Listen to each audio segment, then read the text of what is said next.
exist between my ears. Without this man, this myth, this dream, we are left only with his fears, his worries, his cares, his screams. For he knows not of the horror derived from a world too fast to think freely, synthetic joy sought after to replicate an unknown reality.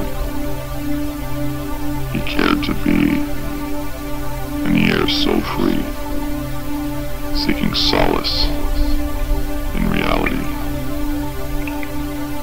whispering the breeze, shaking the sea, gallivanting with the trees. This man, this myth,